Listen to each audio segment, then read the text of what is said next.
Welcome back, and today we are looking at safeguarding interview questions. A long time ago, about a year ago, I put a video doing some kind of general interview questions and you guys really seem to enjoy it.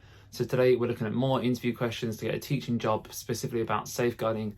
We're going to get straight into number one, but if you do enjoy these and you want so many more, you find these useful, then please let me know in the comments down below what kind of questions you want to look at and I'll find some for you and get some answers together. So number one is talking about the professional challenges that are facing teachers in schools at the minute.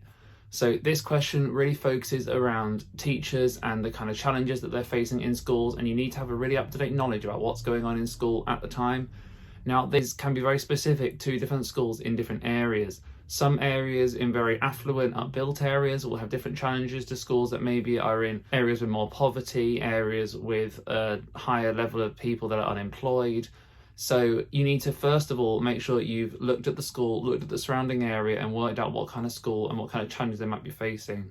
Mention that you've done this research in your answer. Talk about the area that the school is in and what challenge that might mean they're facing. You could by all means ask if you're correct in assuming one of these challenges, and if you get it right, then fabulous, you're onto a winner there. And then go on to talking about the up-to-date protection, so things like the Keeping Children Safe in Education document that gets updated most years, and that regularly gives new challenges for schools because they then have to look at another area where they're trying to protect the children in their school. So make sure you've read that and you can go over different details to do with that.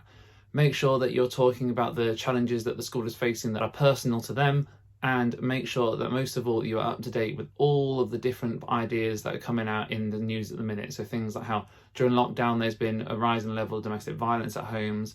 There's been obviously a massive missing out of education for children. There's been a huge loss of education for children due to the lockdowns and learning from home. There's been a rise in the number of children that have been going missing from education. All of those things are areas where these are now challenges that schools are now having to tackle head on and come to terms with. So straight away, hopefully that can give you a good idea. You can build your answer from that. What are the challenges facing schools? There you go. Let's move on to number two. Number two asks you what kind of policies are important to make sure you've got a safe environment at school. So this question is mainly focusing on that you are aware that safeguarding is something that is part of the day job, part of everything you do in school, not necessarily just something that you kind of tack on the end. So when it's talking about what policies are important, you need to make sure that you're really being really clear that actually it's not just that about setting some policies in place and hoping they'll get sorted. It's about everything you do.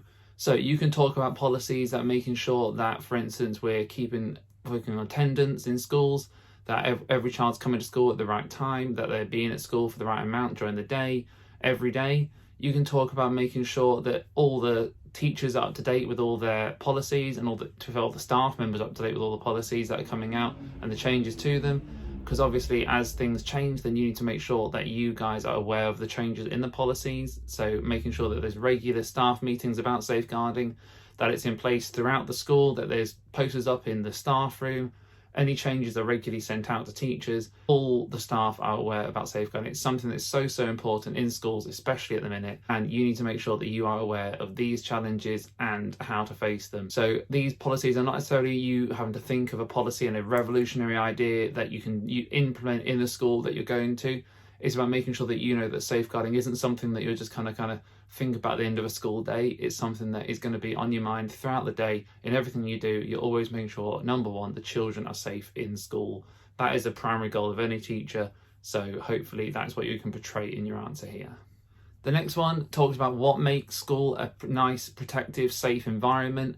And this is where you can bring in your own experience. So at this point, going for your interview, you will have worked in schools before. You might have worked in 2, 3, 5, 10, however many it is. You would have worked in schools and you'll have been aware of their policies, their practices that they put into place to keep children safe. So you can bring in those practices that you've done to make sure children are safe.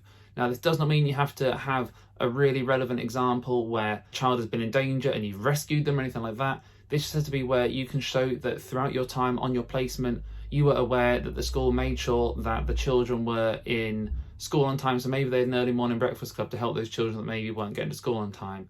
Or maybe this is where you can talk about making sure children were getting everything done, or if a child had a worry at home and you spoke to them about it. It's just that kind of thing that shows that you are aware of the safeguarding problems, you're aware of the policies that are in place at school and you implemented them. Because every school will have different policies and different ideas and different challenges to face.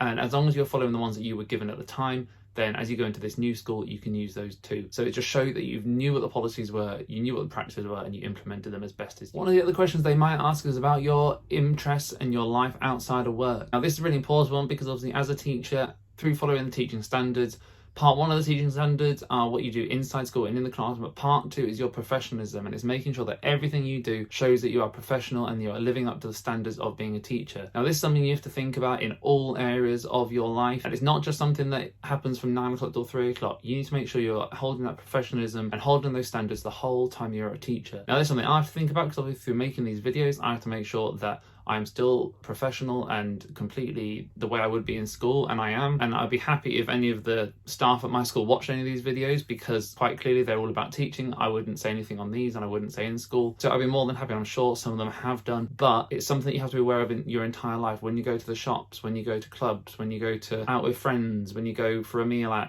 your professionalism has to be maintained, because you never know who you're going to see, you never know who you're going to meet. You might meet children from your school, you might meet parents. That is something that's really, really important. So they will ask about your life outside of school and make sure that you are aware that obviously through what you do outside of school can have an impact on other people, can have an impact on the school's reputation, on the staff's reputation. Make sure that you are upholding that professionalism throughout your entire life, not just from 9 o'clock till 3 o'clock inside the school building.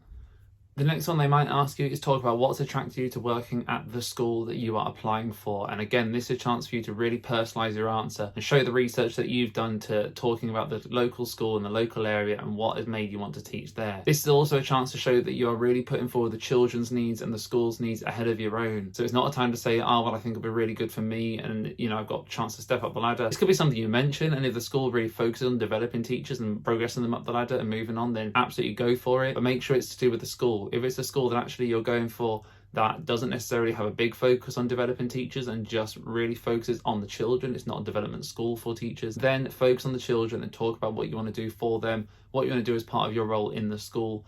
Again, it's just showing that you are aware of your surroundings, aware of the people around you, the children around you, what kind of job is going on in that school, and that you can then obviously hit those targets, hit your targets that you set yourself and the targets that you set the children, and hopefully have a really, really good long career at the school. They're looking for someone who's committed, who's interested, who's engaged, who's done their research and knows what they're talking about, not someone who's just said, oh, well, this is the 10th school that I applied to, I'm just hoping I might get a pass on this one. You need to show that you're committed to that school as a personalised individual school, not just one that is on the end of a list. The final question that they might ask you, and there are other questions that they could ask, there's lots of individual specific questions, so do have a bit of research online. These are just probably the most common ones. But the last one they might ask you is one that's all about asking, what would you do if there was a safeguarding incident and you had to report it? And this is making sure that you're aware of the practices and the policies and the things in place to follow, and that you've had a look at the school. So somewhere on the school website, there might be a safeguarding policy. There will probably be something that says who the safeguarding lead is. As is generally in a small school, it'll be the head teacher or one of the assistant head teachers. In a bigger school, it could be someone else. It could be someone that is out of classroom based, and they will be the safeguarding lead for the entire school. So have a look online and make sure, first of all, you know who that person is. If you haven't looked or you don't know and you can't find it, just say that obviously you will log the incident, make sure you're as accurate as possible, and you report it straight to the safeguarding lead or someone in a position of responsibility like the head teacher if they are not available, and then obviously log it on whatever system they use. If you do know who the person is, then name them, because it will again show that you've done that research, you've had a look on the website and you are interested in the school a little bit more. So it's a really good tip. If you can name the person you should report it to, as long as obviously you are being accurate and you are right about that. So do have a look on the website and see what you can find out. And again, they're just showing that you've done your research, you know what safeguarding is, you know what to do in an incident. It doesn't have to go into any detail, you don't have to go into exactly different types of incidents and how you deal with them differently. Just follow the same thing as you would in real life. If there was something you had to report, then you would obviously, you'd write it down, you'd make sure you're as accurate as you can be, you'd go find the person you have to report to and you'd tell them, and then they would then instruct you on what steps to do. You'd listen to them, you'd obviously have your own ideas possibly and suggest things to them, but as safeguarding lead, they'd have that kind of ultimate role of it. This is what we need to do next. So make sure you've gone and spoken to them, and then that should be everything. These just questions as a whole are just making sure that you are aware of safeguarding, you're aware of it's so important. As a teacher, your role is to keep children safe in school, and that is more than just teaching them math, teaching them English. You're there to make sure they've eaten breakfast, they've got food for the rest of the day, they're happy, they're safe. It's such an important role, And it's part of why I became a teacher. It's part of why lots of people become teachers, because they want to have that role in school and do the best for the children in their local community. So hopefully you found that this has helped you. Hopefully this has been interesting. And like I said at the start, if you do have any other ideas of things that you want to learn about or things you want to ask questions about, then stick them in the comments below and I'll be more than happy to help you with them. Thank you very much for watching this, and hopefully good luck on all your interviews, and I will see you very soon.